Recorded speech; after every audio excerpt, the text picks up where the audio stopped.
Optimizing Space, good.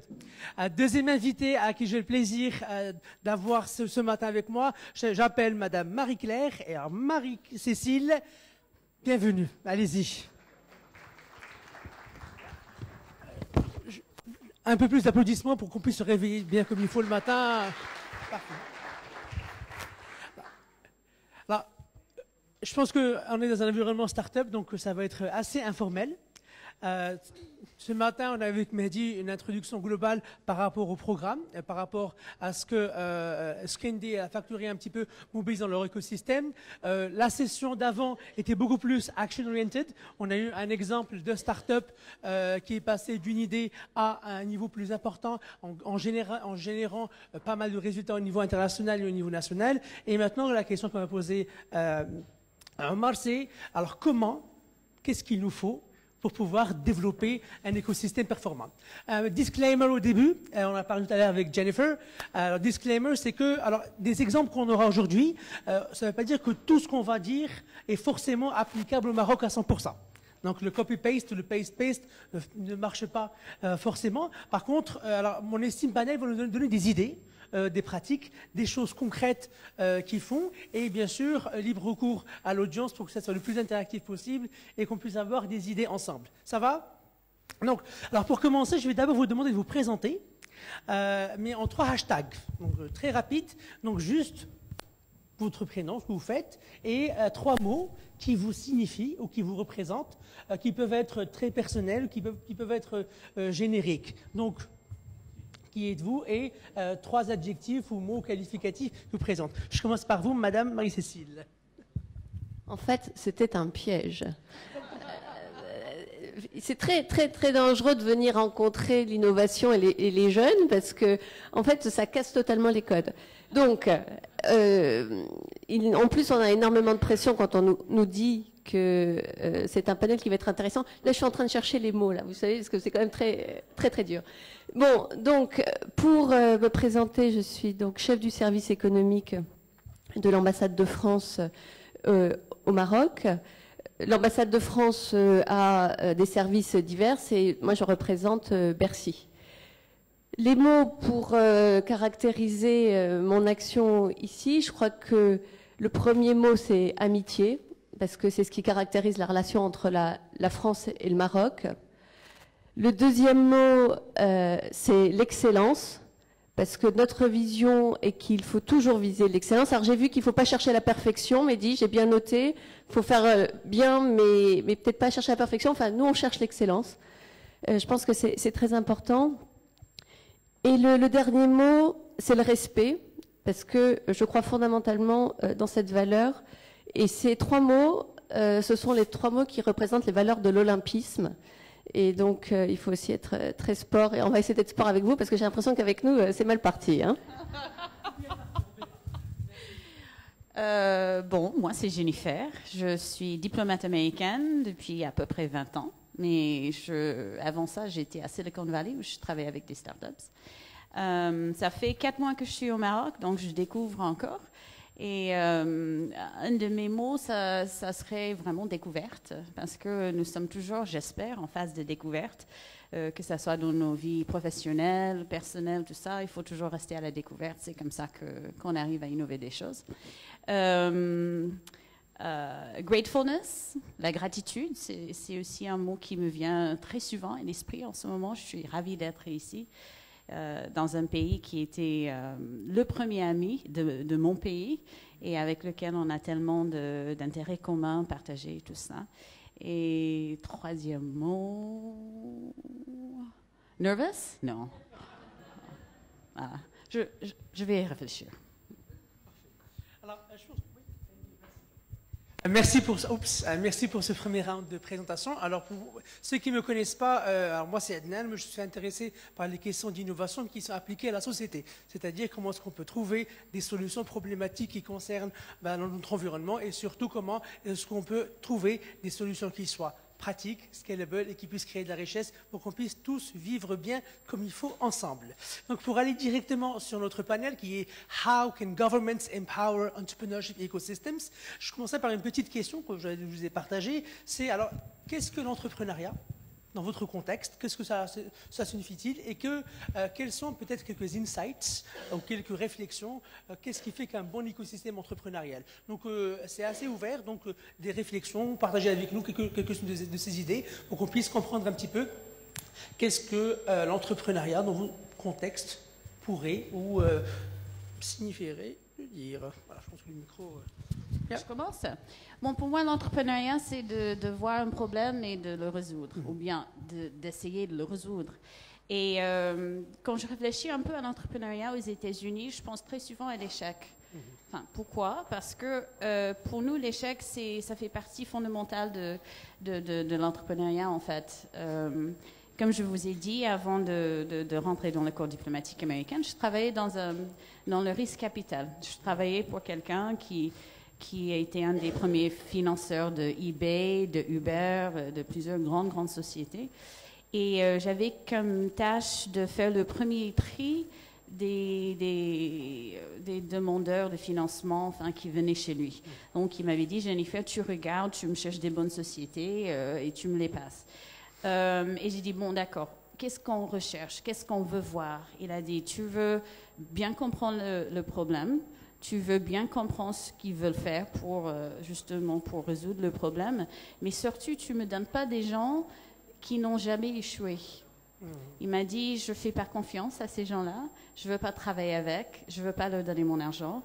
Donc, tu me trouves quelqu'un qui a été déjà un peu mûri par la vie et par l'échec. Et parfois, c'était des jeunes de 22 ans. Hein, on peut très bien échouer à l'âge de 18 ans. Mais j'ai trouvé ça très intéressant. Ça m'a beaucoup marqué. Et je pense que ça reste quelque chose de très fondamental qui est peut-être pas le cas dans l'entrepreneuriat dans d'autres endroits. Nous, aux États-Unis, on a une riche tradition d'entrepreneurs qui n'ont pas fait ou qui n'ont pas terminé des études universitaires. Je cite Mark Zuckerberg ou bien Bill Gates à Microsoft. Ils n'ont pas fait des études. Ça ne fait pas partie du compte. Et ceux qui les ont aidés dans le voyage et tout ça n'ont pas vraiment pris en compte le fait qu'ils n'ont pas fait des études. Ce qui veut dire qu'on a un peu plus de souplesse dans la personne, par exemple, qu'on envisage comme bon entrepreneur. Donc, et je parlerai un peu plus après sur les projets, les programmes que mène le gouvernement américain et l'ambassade des États-Unis et le consulat général à Casablanca pour aider les entrepreneurs. Mais ça revient à cet esprit d'entrepreneur qui est assez spécial et qui est un peu différent de ce qu'on peut trouver un peu ailleurs. Merci. Marie-Céline? Je pense que cette réflexion américaine, elle est très, très intéressante parce qu'elle est aussi en contrepoint de ce que souvent on perçoit de la France et cette difficulté à accepter l'échec. Et je pense que ceci est en train de changer parce que cet esprit d'entrepreneuriat, il est en train de vraiment irriguer toute la société française.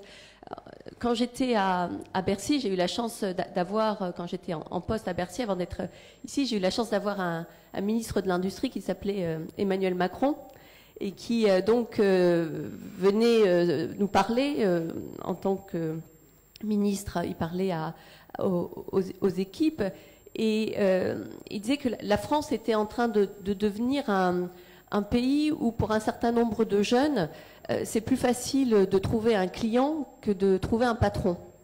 Et cet esprit d'entrepreneuriat qui est en train de gagner la société française, c'est aussi le fait qu'un certain nombre de jeunes se tournent vers l'entrepreneuriat, non pas parce qu'ils n'ont pas trouvé de patron, mais parce qu'ils ont envie de trouver un client. Et c'est, je pense, un changement profond qui est en train de s'opérer. Et on voit aujourd'hui un nombre grandissant de personnes qui disent qu'elles ont l'intention, on a 15% des 19-65 ans qui disent qu'ils ont l'intention d'entreprendre dans les 3 prochaines années. Donc c'est ça qui, je pense, est en train de changer dans la société. Et pour avoir, je pense, cette envie d'entreprendre, ce qui compte aussi, c'est d'avoir aussi des modèles. d'avoir aussi des exemples de gens qui réussissent. Et il a été évoqué tout à l'heure la question du mentoring, la question de l'accompagnement. Je pense qu'on y reviendra tout à l'heure. Cet esprit d'entreprendre, il a besoin aussi d'avoir un certain nombre de prérequis. Alors si on prend des entrepreneurs qui réussissent, ils disent que c'est aussi l'envie de révolutionner le monde, de produire quelque chose, d'apporter quelque chose qui n'existait pas encore. Et ça, c'est plutôt une question que je pose à l'auditoire, parce que moi, je m'interroge, est-ce que faut-il vraiment avoir envie de révolutionner le monde pour entreprendre, ou simplement, quelquefois, il y a des idées simples qui changent la vie. Et je pense que l'entrepreneuriat, c'est pas simplement celui qui aura inventé quelque chose qui va totalement révolutionner le monde. Il faut se donner aussi la chance d'avancer, de produire et de répondre aux attentes et aux besoins. Je pense qu'une des raisons pourquoi Omar et Mehdi m'ont demandé d'animer ce panel, c'est parce que j'adore l'État. J'adore l'État, j'adore le gouvernement, de manière très rhétorique. Et surtout, j'ai utilisé le dernier terme, c'est révolutionner le monde. Dans le sens, révolutionner le monde, il faut déjà commencer par révolutionner son monde.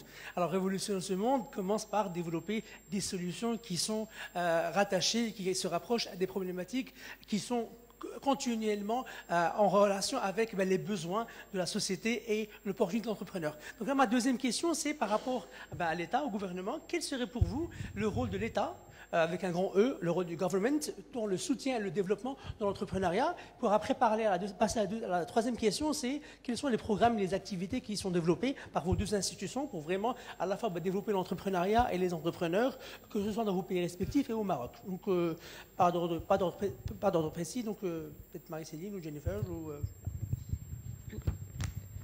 On l'a dit, l'entrepreneur, il prend un risque. Et le rôle de l'État, c'est de permettre cette prise de risque. Je pense que c'est vraiment ça, c'est de pouvoir accompagner pour permettre à ceux qui vont tenter, d'abord de réussir, et s'ils ne réussissent pas, de ne pas tout perdre. Donc c'est cette prise de risque, cet accompagnement de la prise de risque qui, me semble, doit être le cœur de l'action de l'État. C'est pas de supprimer le risque, pas de faire, ni de faire à la place, mais c'est de permettre la prise de risque. Alors, en deux mots, pour répondre aux deux questions en même temps, comme ça permettra peut-être d'avoir un échange avec la salle. Nous avons créé la Banque publique d'investissement, qui est aujourd'hui le porteur de l'innovation. Et je vous encourage vivement à aller regarder sur le site de la BPI, parce qu'il y a énormément de vidéos, de témoignages d'entreprises qui expliquent quelles sont les recettes de la réussite et qui expliquent un peu pas à pas ce qui peut être fait pour pouvoir aller vers l'innovation et vers l'entrepreneuriat. Et donc, dans ce contexte-là, ce que nous faisons ici au Maroc, c'est travailler avec la Caisse centrale de garantie.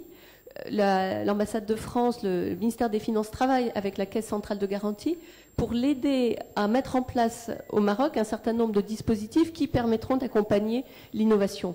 Donc, à titre d'exemple, nous avons abondé en assistance technique de 40 millions de dirhams le fonds InnovInvest.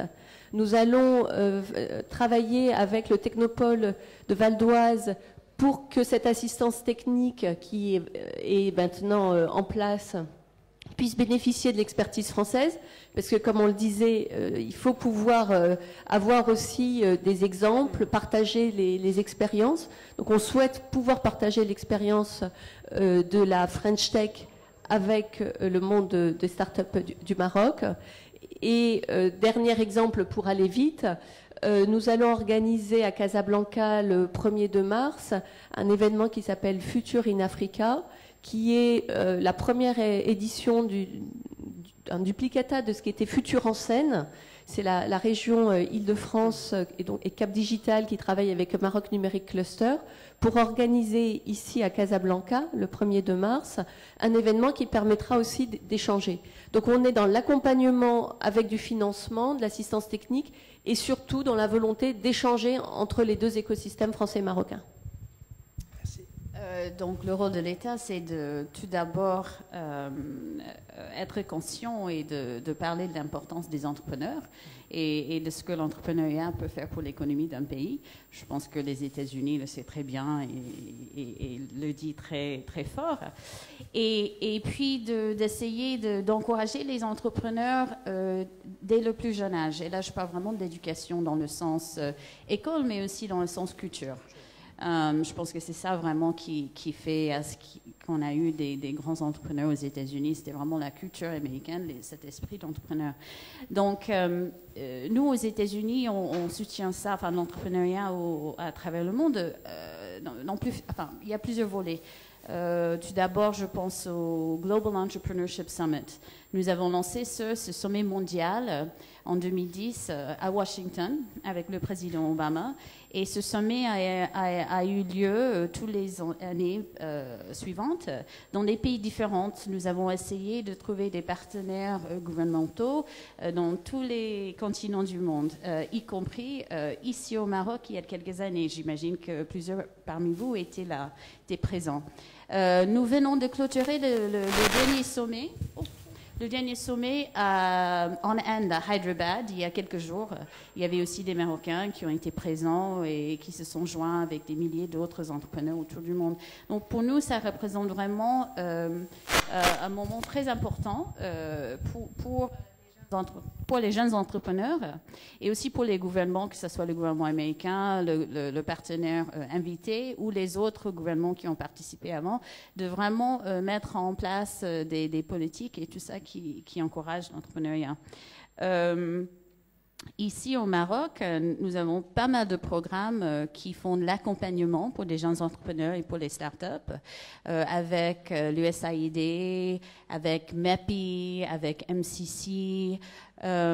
Donc il y a des programmes qui font l'accompagnement, le mentoring et tout cela, mais aussi des programmes qui visent à créer un système d'éducation et de formation et tout ça qui inculque l'esprit de l'entrepreneuriat et qui forme les gens à penser à je vois un problème, je trouve la solution, je le mets en place, je trouve des partenaires pour le faire. Et là, le MCC, le Millennium Challenge Corporation, vient de lancer des fonds d'à peu près 200 millions de dollars qui vont justement attaquer ce problématique. Une dernière chose, on voit notre rôle aussi comme fédérateur. Enfin, on essaie de partager ce que nous avons vécu, ce que nous avons appris aux États-Unis en matière d'entrepreneuriat, que ce soit en invitant des Marocains à aller aux États-Unis ou bien en invitant des entrepreneurs et autres à venir ici. Et on voit le rôle de, par exemple, organiser ces sommets comme quelque chose qui peut inspirer d'autres personnes, d'autres gouvernements, d'autres institutions à aussi prendre des initiatives. Donc, j'ai été rappelée de ce que ça peut faire comme effet.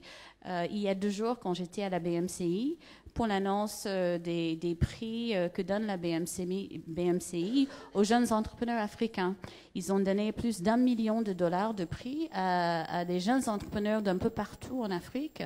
Et en fait, c'était une initiative qui a été annoncée en 2010 à Washington par le président Othman Benjelloun, qui aimait bien cette idée d'un sommet et qui aimait bien cette idée d'un mouvement global pour encourager les entrepreneurs et qui voulait emmener le touche marocain. Et donc, je pense que oui, il y a des initiatives américaines, il y a les choses que nous aimons de faire, mais il y a aussi des choses que tous les autres gouvernements et institutions font qui peuvent être inspirées parfois par des choses qu'on a initiées. Merci. Donc on a laissé prendre le risque, faciliter les transitions, donner les apports et les soutiens nécessaires pour que les gens puissent développer et les connecter et les fédérer et développer leurs projets. Il nous reste à peu près 5 minutes. Donc s'il y a des questions, des interventions en fire chat rapide dans la salle, commentaires, questions, oui.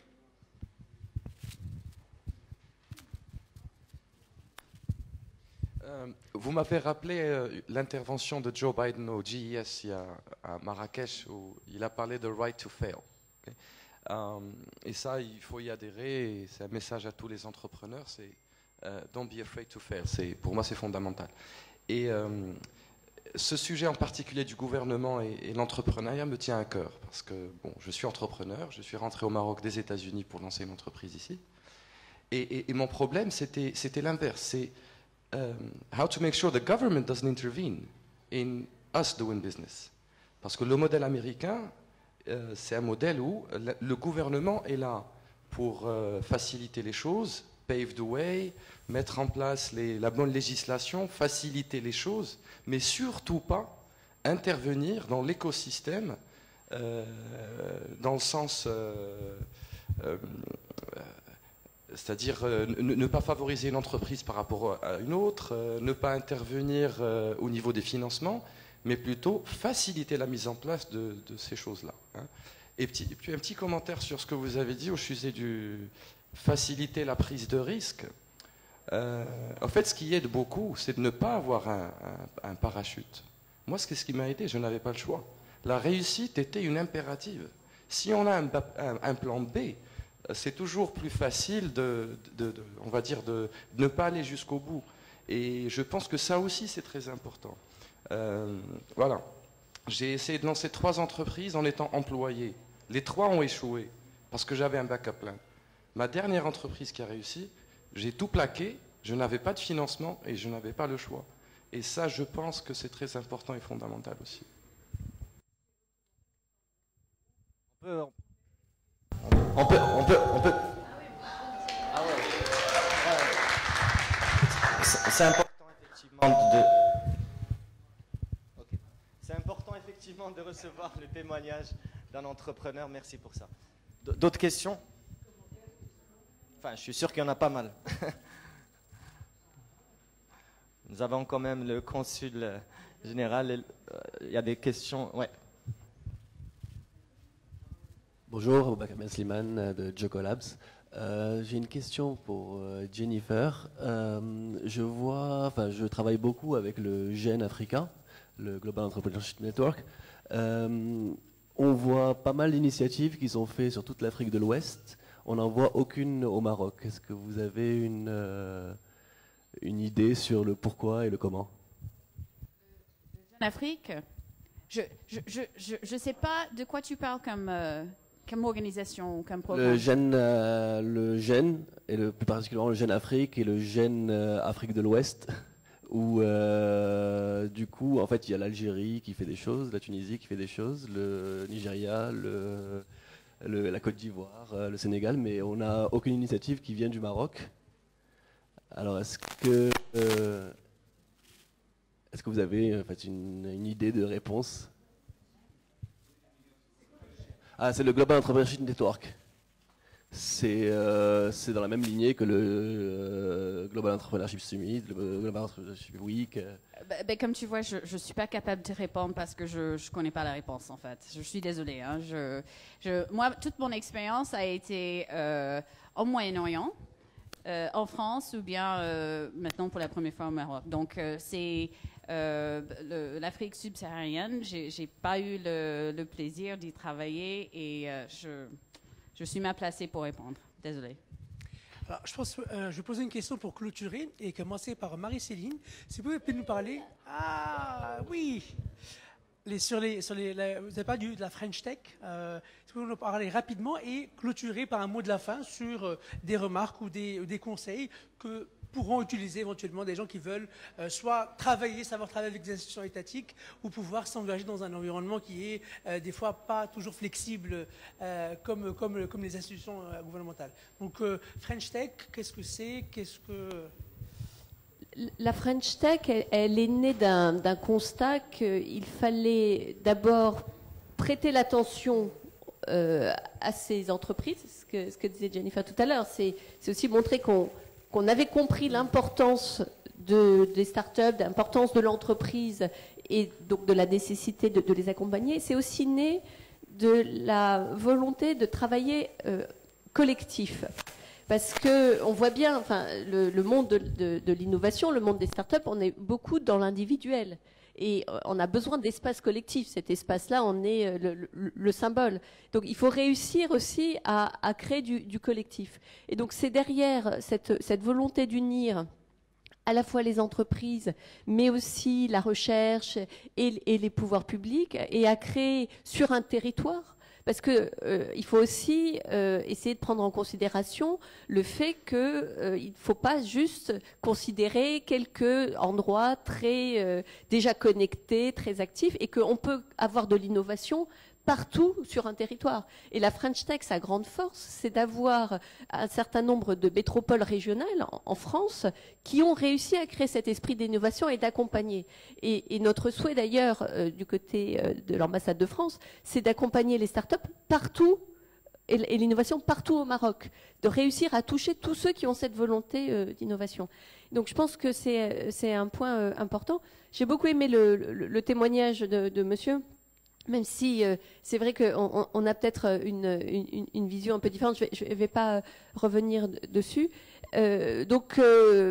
Simplement, je pense que le mot de la fin, c'est vraiment, enfin, ce qui a été dit depuis tout à l'heure, c'est cette question de la volonté, la volonté, le courage de se lancer et de croire en soi et de faire que les autres vont croire en vous et vont vous accompagner. Justement, un mot assez général, je ne parlerai pas de la French Tech, hein, mais bon. Bon, thank you. Bon, pour terminer, moi je vous invite à venir nous voir, à consulter nos sites web, à vous informer un peu sur les programmes que nous menons, justement, qui œuvrent à créer une infrastructure, un écosystème qui favorise l'entrepreneuriat, le jeune, l'esprit de l'entrepreneuriat, avec l'USAID, avec MCC, avec MEPI. Il y a des gens dans la salle et il y a des gens qui sont très connus dans l'écosystème entrepreneurial ici au Maroc qui ont fait partie de ces programmes.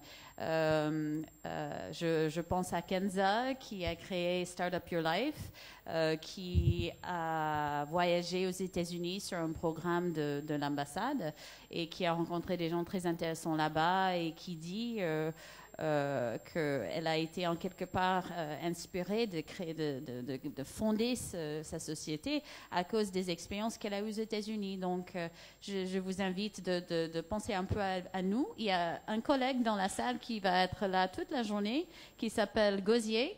C'est notre attaché économique au consulat général de Casablanca et qui est toujours ravi de connaître des jeunes entrepreneurs et puis de trouver des moyens de les aider. Ça peut être, et c'est pour vous tous, hein, pas juste les gouvernements, mais il suffit de peu pour aider, pour donner un coup de pouce à quelqu'un. Je pense à une initiative très simple que nous sommes en train de mener. Nous organisons un voyage pour des jeunes entrepreneurs dans la technologie à Las Vegas en janvier pour le trade show, le plus grand trade show du monde en technologie. Et ces jeunes entrepreneurs vont y aller, vont présenter un peu leurs idées, leur société et tout cela. Et pour les aider à se préparer pour cela, par exemple, on va faire un petit bootcamp à l'ambassade. Ils vont venir, ils vont faire leur pitch, des gens de l'ambassade vont donner des critiques, vont les aider, ils vont refaire les pitchs, des choses comme ça. C'est très simple, c'est pas compliqué, mais c'est une toute petite initiative qui va aider ces 8-9 personnes qui vont voyager. Donc pensez, vous, l'auditoire, les gens dans la salle, pensez aux petites initiatives que vous pouvez vous aussi faire qui peuvent aider les entrepreneurs. Merci beaucoup.